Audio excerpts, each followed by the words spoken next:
In 2020, the oil market has been hit hard, with a severe decrease in both demand and a consequent and lasting collapse in the price of oil. Will we see a new level of volatility in the oil market going forward? How long will it take for the oil market to draw down excess COVID-19 stock of oil, and what ramifications will the US presidential election have on the oil market? These are some of the questions that will be discussed in this strong panel of oil market experts.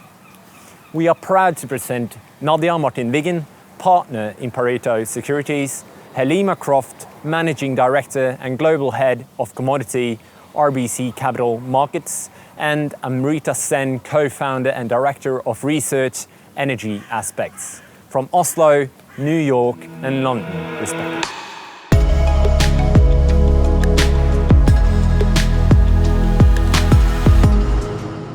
So, welcome to our session, A New Level of Volatility in the Oil Market. Together, we have the three of us having a discussion, and just to kick off how 2020 started, it was approaching, the oil price was approaching the $70 range. We had Libya out, we had Venezuela out, we had Iran still out, and then we had big expectations for oil demand because of the IMO 2020 specification change for the fuel market. And so that was expected by many to really drive up diesel demand and oil prices. And then by the end of the first quarter, we had a real shock to oil demand because of COVID-19. So when we look at where we've gone from $70 to negative minus $37 WTI, that is definitely a new level of volatility. What are your expectations for the short term and going into year end in terms of prices when we've been in the $40 to $45 range for the last 6 weeks? Helima or Amrita? Yeah. I think, look, the volatility is going to be here to stay in terms of how we are looking at, to your point, it's a new paradigm. We've gone from potentially, and Helima can talk to this, we were at the brink of World War III potentially in January, if you remember, and now we are dealing with a global pandemic. But we do have a lot of inventories. We've built at a record pace between January and May. On our numbers, crude alone has built by over 800 million barrels, and total liquids, including products, by over 1 billion barrels, right? So for the next year and a half, we would say volatility will be muted. So we will still be within ranges. We will have some volatility, obviously, even with spreads or kind of the physical market. But in general, unless and until we really run down this inventory overhang, prices can't do very much on either side, right? On the one hand, you've got OPEC protecting the downside, and on the upside, you've got a lot of inventories that's going to cap it. So that's what the volatility, we won't see that kind of volatility for the next 18 months or so. But then going into 2022, a lot of developments that are going on with COVID-19 will shape that, right? And that's when we really expect volatility to come back. Supplies, I mean, pretty much across the board, IOCs are pulling out of oil investments. And you will see the effect of this because I think people are being quite quick to write off oil demand. And we are already seeing divergent trends. So it's setting up to be a very, very interesting few years, but short term, probably going to be a bit too boring. Yeah, and that's, I guess, when we look at the three main factors for the short term, it's, as you're saying, demand with COVID-19, as well as the fiscal response, the monetary response by governments. And then on the other side, it's what's going on with OPEC Plus and this agreement. Are they willing to stay the course? Are there prices that will trigger a collapse in the deal? I mean, what are your views on that, Helima? Well, I think that we're in a situation now where everybody has learned the lesson of unrestrained production. I think we saw in April really a world without OPEC. And I think I was at that OPEC meeting where everything fell apart when essentially the Russians refused to cut an additional 300,000 barrels a day of production, which was the catalyst then for this sort of price war that commenced till we had the agreement to basically remove close to 10 million barrels. But I think when the Russians made that decision not to cut 300,000 barrels a day, at that point, nobody really knew the demand impact of COVID-19. We were not in global lockdown conditions. And so I think that they just underestimated the demand hit. And I think they underestimated the resolve of Saudi Arabia under His Royal Highness Prince Abdulaziz bin Salman as oil minister to essentially make everybody bear the burden of adjustment. I don't think they believed the Saudis were simply willing to raise production and sort of see this through to get everyone back to the table. I think when prices absolutely collapsed, that was the catalyst for not only getting the OPEC Plus arrangement back together, but also you really saw in the United States an appreciation of the incredible assist that OPEC Plus was giving shale producers. I mean, I think it's remarkable that Donald Trump spent the first 3 years in office criticizing OPEC all the time, threatening to, sign NOPEC legislation, which would declare the organization a cartel and subject to antitrust legislation, to essentially becoming the de facto president of OPEC to get this deal across the finish line that we saw, where he was essentially calling the Russians, calling the Saudis, calling Mexican President Lopez Obrador at the final moments to get this big cut across the finish line. So I think right now, the deal is holding. They're in a period right now where they are essentially easing up a bit. And there are questions about, will there be some cheating on the margins? Can you get extra compensation out of countries that have been non-performers? But I think for now, everyone has been so frightened by what happened in the spring that it sticks together. I think there are certain scenarios if prices were to rise, significantly, you could potentially see some breaks in the organization. But in the current range that we're talking about, I think it holds together. Yeah, and just to add to what Helima is saying, Nadia, if I can, I think to Helima's point, because nobody expected Saudi Arabia to necessarily carry through with the whole, look, if there is no deal, we will raise production. And, Khalid Fallah never quite ran Saudi Arabian policy like that, which Prince Abdulaziz much more of the older kill what Naimi would have done, right? And I think that has been a change. All our conversations with them and, again, meeting with them in April itself, I could see very clearly that he wasn't going to just be like, okay, look, we're going to do this if you do this. It was very clear about this has to be everybody or nobody. But it is working now because I know right now there's a lot of talk, to Helima's point, about undercompliance or, will Iraq cheat at the margin and so on and so forth. The reality is we've never seen such good compliance from the likes of Iraq. Yes, they're not going to be 100%, but they are well above 80%, right? And for once, I have at least for sure picked up how good the relations are between the new Iraqi ministers and the GCC. GCC, some of them are very quick to criticize Iraq given their past, but they really do want to work together. And this is because of what happened in April. The Saudi, what I would call carrot and stick approach, is working.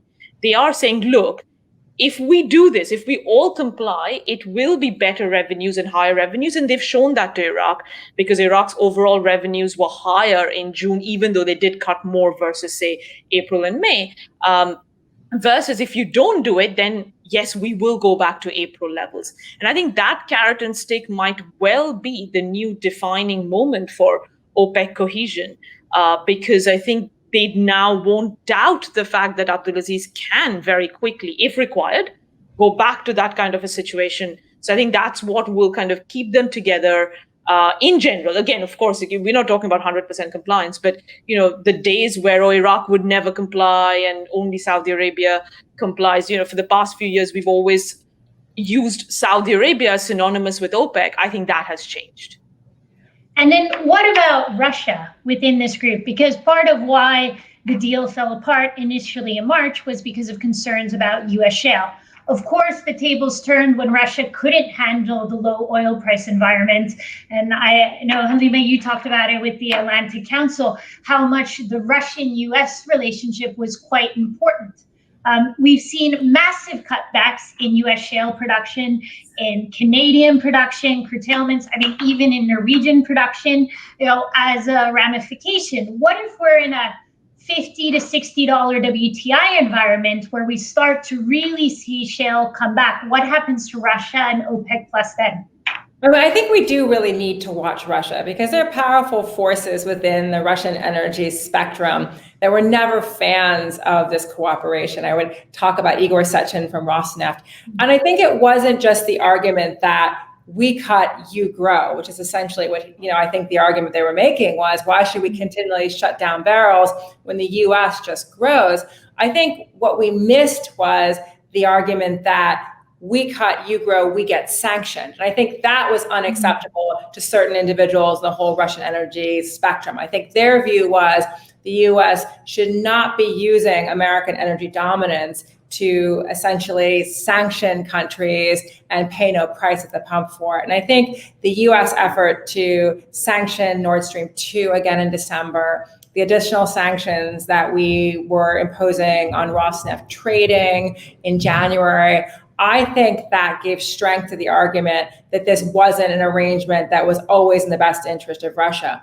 I think now it's a sort of better together situation. And I think there were others who made the argument that not only did cooperating with OPEC provide price stability, but it basically opened up all new avenues for investment opportunities, between the Russian Direct Investment Fund and sovereign wealth funds in the GCC. But again, I would always watch the situation where if prices were to rise and US production were to come back and Russian corporates were to get sanctioned again, would that lead to sort of a change in position in Moscow? Again, Russian compliance has actually been very, very good. I mean, to Amrita's point, we've never seen compliance like this before. So I think everything looks good for now. But to me, what I'm watching for is, again, if there was a rising pricing situation, rising US production, and additional US sanctions, what would that mean?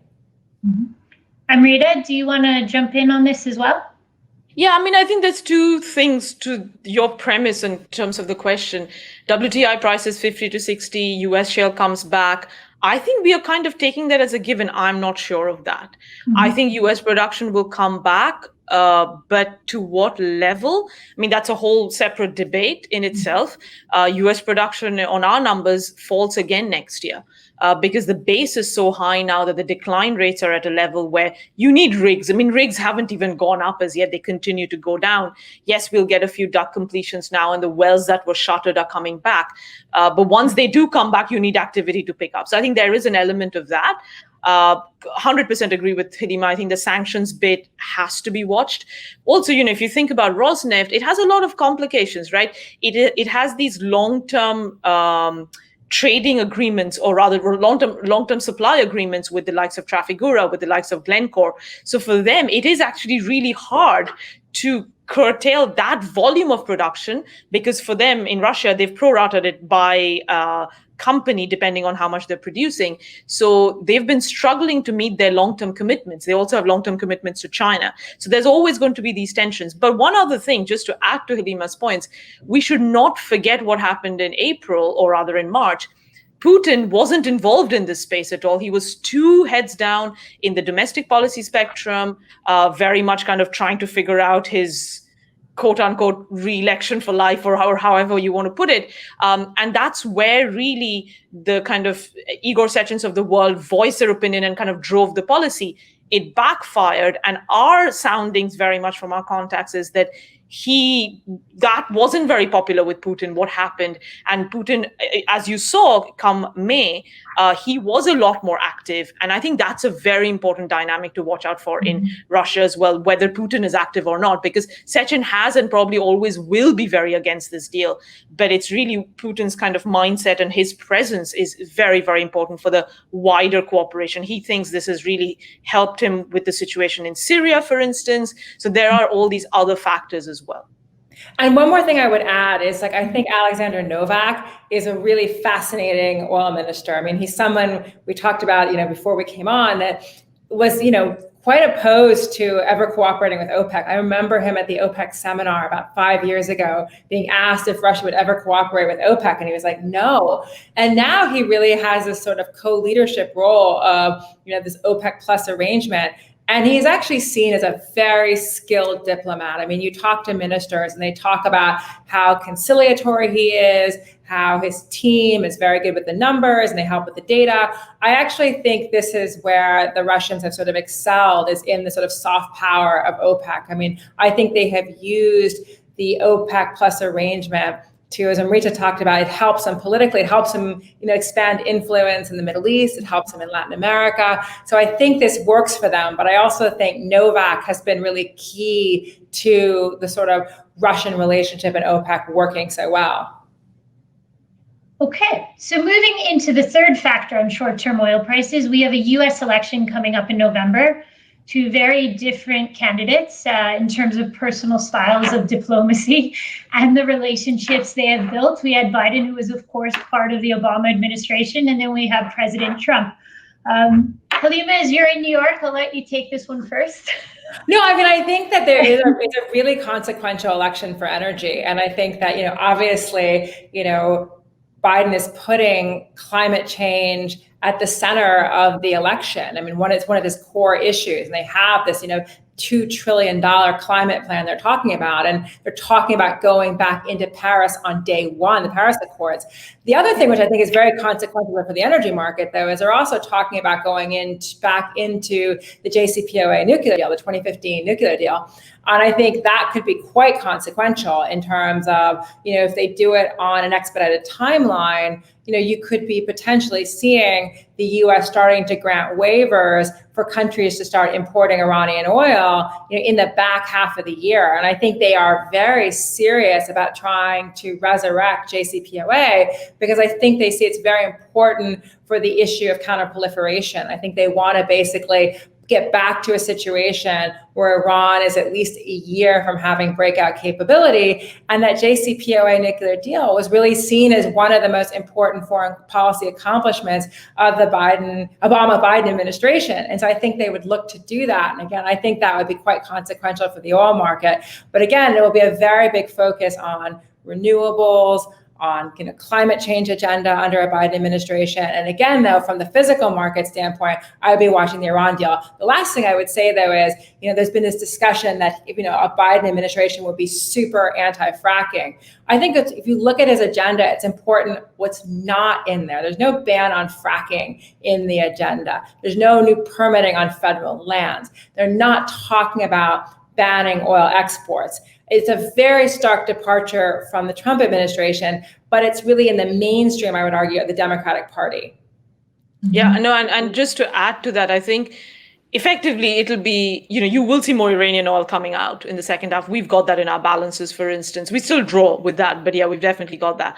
But I think where in some ways the Biden policy will be more consequential for domestic US policy is on carbon pricing. You're seeing that with LCFS, which is kind of California's carbon policy anyways.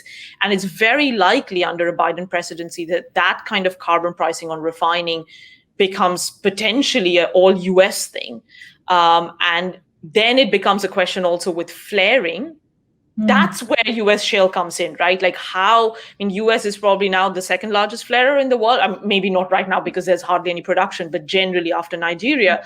And that's where that focus is going to be. It effectively raises cost for a lot of producers. And that's where the equation changes with regards to, are you going to continue drilling in areas which never really made money to begin with these added costs? And it's not going to be a ban on fracking, but it's going to be carbon pricing, which is going to be the big kind of policy to watch out for, and has huge implications for refining as well in the US. Because it raises all those break-even oil prices in the formerly super competitive Permian Basin in particular. Absolutely. So to sum up, it seems that President Trump is slightly more bullish towards the oil price, and President Biden could have some more bearish implications in the short term. But when we think about the long-term oil price, I think a big discussion has been, is it at $60? Is it at $45? Is it $80 like Equinor has still in their official pricing? And the two main drivers of that are, have we seen peak demand last year before COVID-19? Or are we going to have a big change in that dynamic between OPEC Plus and the US? Because when we look at our balances towards the medium term, say to 2023, we have Saudi Arabia producing or capable of producing at least 13 million barrels per day of oil. Now, that's a possibility, but then we have the US producing that much oil as well. Saudi Arabia producing that much crude. And then we have Russia as the third largest producer. Do you think that's acceptable for the medium term, for that relationship for OPEC Plus, or will that dynamic change? And what does it mean in terms of overall prices, both on the demand and supply side? And there are, of course, the potential outages at all times of flare-ups. Yeah, I mean, I think, look, it just depends on how or where you put US decline rates, right? I think that's going to be the most critical point on this. I would also caution, I don't think Saudi Arabia is going to get to 13 million barrels per day in 2023. They've just pushed back their entire CapEx program by a year. They're saying that the current CapEx cut, which was huge, will be maintained for 3 years just to be able to pay dividends. But yes, they do have a plan to get to 13 by 2025. They can probably be there. But at the same time, I mean, I would argue that US production, the days of 1 million or 2 million barrels per day of growth are probably behind us. And by the way, this was even pre-COVID. I remember, I was in Houston even in March, and that's when Houston was like, oh, we'll never get COVID. This is an Asia thing. But they were very, very sanguine that US production, crude production, I'm not talking NGLs over here because the gas side is very different and it is very gassy. Crude production had already peaked, was the view of all the oil companies, but also midstream companies. Even if you look at Exxon's numbers for out to 2025, it's very liquids rich rather than being crude rich, right? And I think that's just because of not just parent-child well issue, but just generally we have exhausted the best pure black oil acreage. I think that still holds. If anything, that gets it is getting worse now, right? So you've got that on one hand. And the other thing we haven't talked about at all over here is non-OPEC supplies outside of the US. If BP is coming out and saying that by 2030, they're going to be 1 million barrels per day lower, if they don't care about stranded assets, they'll let those stranded assets be stranded, even if oil prices rally. Shell, I mean, just generally, IOC is very much focusing on ESG. When oil demand does recover, yes, the composition of oil demand will be very different, and we can discuss that. But I do think oil demand is going to recover. You're already seeing that. I think for me, the most interesting stat during COVID-19 was in April, when 90% of global manufacturing in some form or the other was in lockdown. And yet oil demand fell by less than 20%. I remember at the time, there were hedge fund managers and others calling for 30, 40 million barrels per day of decline. Even we thought at the peak that demand would be down 28 million barrels per day. With all the data in now, it fell by 18 million barrels per day. That shows you how inelastic demand is. If anything, we are seeing a migration from IOCs towards NOCs. We will need Saudi Arabia producing at 13 million barrels per day come 2025. And we will also, I'm with Equinor on the price forecast here, that we are getting rid of supplies quicker than demand. We are already seeing China and India buying more cars because people are now scared of public transport. I think we've been very quick to jump the gun saying, oh, flexible working hours means peak oil demand. We are not seeing that everywhere. Oh, and I would just add on to that. I mean, I think that, the point that Amrita makes about, we'll need that 13 million out of Saudi. I mean, I think the NOCs are basically looking at what's happening with investment plans by the IOCs and essentially saying, even in an energy transition scenario, we are best placed to win these markets. We're best placed to win the Asian market. I mean, we are basically preparing to sort of win the transition. So, even if you start to see demand come down, which companies have made these investments, which ones have set up the trading relationships. I think it's the Middle Eastern NOCs who think they are best positioned. But one other thing I think when we talk about volatility, which is remarkable in this conversation, I mean, you talk about, we started the year with the killing of Qasem Soleimani, the head of the Iranian, IRGC Quds Force.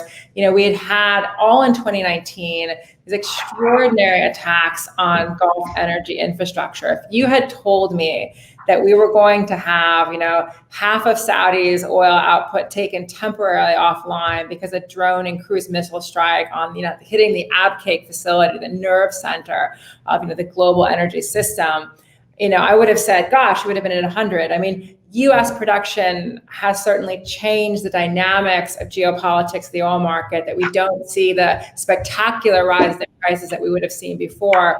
But I would just say we still need to keep an eye on the sort of political instability, the security risks in a number of these oil-producing states. I mean, prices have recovered remarkably since May, but this sort of $40 oil price does not work for a whole host of producers. And so I do think we need to be watching carefully what is happening in Iraq. Like, we've had this resurgence of, large demonstrations in Baghdad and southern cities over the lack of jobs, the lack of, infrastructure, clean water. The Iraqi government last year basically promised to, expand public sector payrolls, more benefits to get people to go home. The government also fell. In this type of price environment, it's challenging for them to meet those promises. And citizens are demanding that the government provide benefits. We're having problems in Algeria. We've had a revival of, large-scale criminality in places like Nigeria. Venezuela remains a mess. And so I would just say that these issues haven't gone away, and they don't have maybe the price impact they've had before. But I would just be watching the instability in the oil-producing states, because again, if you look at the fiscal break-evens for a number of these countries, Saudi Arabia can borrow. These countries, these sort of very fragile producers, this is still a very precarious outlook for them. Yeah, and I mean, just to underline Helima's point on Iraq, if you look at your medium-term forecast, most forecasters probably still have 7-8 million barrels per day. I think 5 right now looks like a pipe dream for Iraq, given how constrained they are fiscally. Yeah, and which companies are willing to work there and operate there. And this is where I think also when we look at divestments from some of the IOCs that are now becoming IECs, who is going to pick up those investments? Do you think it will be small independent producers? And how desirable does that make OPEC countries versus other resources elsewhere in the world, and especially the role of offshore oil in particular? Because in our forecast, for example, we have offshore oil in the lower price ranges as absolutely dominating. And then it's when you get into higher prices that you get more US shale, other types of producers. What are your thoughts on those? I actually agree with you. I think ultimately, again, goes back to the same answer, which is depends on where you put US production. But we would agree US production is now getting more expensive because we have exhausted what we would call the cheaper sweet spots, right? And if that's the case, the kind of cost savings and technology breakthroughs you've seen, it's your shallow water, offshores, whether it be Gulf of Mexico. I think Brazil has tremendous potential. I mean, it is a way, way better investment in terms of pure flow rates, right, compared to shale will ever be. But of course, Petrobras has above ground problems, as does Pemex, and that's a very separate issue.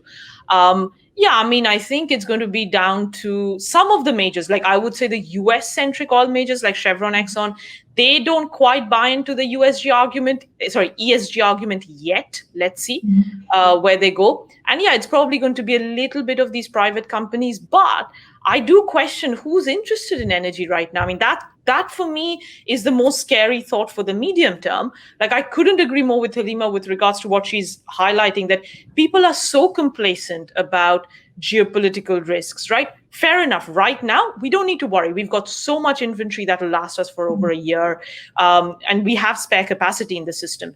But when we do get to that point, for us, we think pre-COVID demand levels to get back to that, it's end 2022. So we're a long way away. And we don't even think jet gets back. It'll be a different composition, like I was saying. But we do get back. And then if you don't have others contributing, it's let's say the NOCs contributing. Nobody wants to invest in oil and gas because, that's like the bad thing right now. Everybody wants to go into renewables, but the maths doesn't work. I mean, the maths doesn't work even for the IOCs right now, let alone how are we going to power the whole world? I mean, there's Africa and Asia and everything else. So yes, in theory, it'll be these independent companies that pick up the assets, but I'm questioning whether there is any appetite right now. And that's where the risk of stranded assets really becomes very, very apparent. But that's also why I think if you talk to the Baker Hughes and the Schlumbergers of the world, they are very clearly focused on Middle East and Russia, because these are the companies that are investing. And then I think when we think about what we saw in previous price cycles, I mean, in 07, 08, the investor community was such a huge point. So what I think we all agree that in this long term, we're going to have this huge underinvestment, undersupply, but then to get up to the 110, 150 type oil forecast we've seen in the past, that really would require the investor community jumping in and saying, I want to buy these assets at any price. Do you think there's a chance of that happening again, or has renewables shifted that debate so it'll be a lower ceiling? I would argue you can get it, but you'll probably get it just once more. And then that will be the end, right? Like that just fast forwards a lot of that demand thing, that the renewables or alternatives that we're talking about. But I think there will come a point where, like we're saying, like, let's fast forward 3 years and Iraq is still at they're struggling at 4.5, 5. And so where's that lever to pull? Then yes, the market will get to a point where you need the oil right now. Even if we argue that we don't go to 100 million barrels per day, right? Let's argue that we get to 98 and that's our new norm. I mean, supply at this rate will probably be 95 or 94. And that's where I think you will see that. But then if you get above $100, what ends up happening is that now with technology so advanced, and I think it'll be a lot quicker for demand to react now than it was in the past cycle. But I still don't want to underplay the fact that pretty much everything we touch, right, has some form of oil. I mean, in petrochemicals. And we are seeing that, unlike 08, 09, that crisis, because the stock markets have held up better right now, this crisis has created a bigger inequality we are finding, rather than impacting every consumer group in the same way. So, there are these shifts that are taking place, which I still think we can get one more cycle, but probably the last one in that sense. And I would just add, a real difference with 08, 09 really is the ESG agenda. I mean, I think about that has already fundamentally changed how people look at this industry. And I think that it is just a big headwind for the industry in terms of, how do you get scored on making, some of these investments? And I think that is really, it is a headwind. I mean, Amrita's right when she talks about oil touches everything, and you have large parts of the world without access to affordable, reliable energy. But I think where investor sentiment is right now, I think has fundamentally altered from 08, 09. And I think that is going to be a challenge, is making this an investable sector. And I mean, just in terms of a lot of investors feel like they got burned by investing, in the US in terms of, how much capital was destroyed. And then you layer that on with the ESG agenda. I think that it's fundamentally a different landscape than 08, 09. And I think that's probably why you won't get a contango. In 08, or 07, 08, you had the back end of the curve lead us, right? That's where you need investors to come and buy that futures curve and the whole thing goes up. This cycle might be completely different in the sense that it's the spot market, it's the physical crude market that makes us go to those crazy levels, because there's going to be an actual shortage rather than being driven by investors. Because Halima's 100% right. You can't talk to anybody about investing in oil. Or what are you talking about? It's going to be Tesla is going to be the future of the world effectively, right? That's how people view it. Okay. Well, thank you very much, ladies. I think we're done. Thank you. Thanks for having us. Thank you for having us.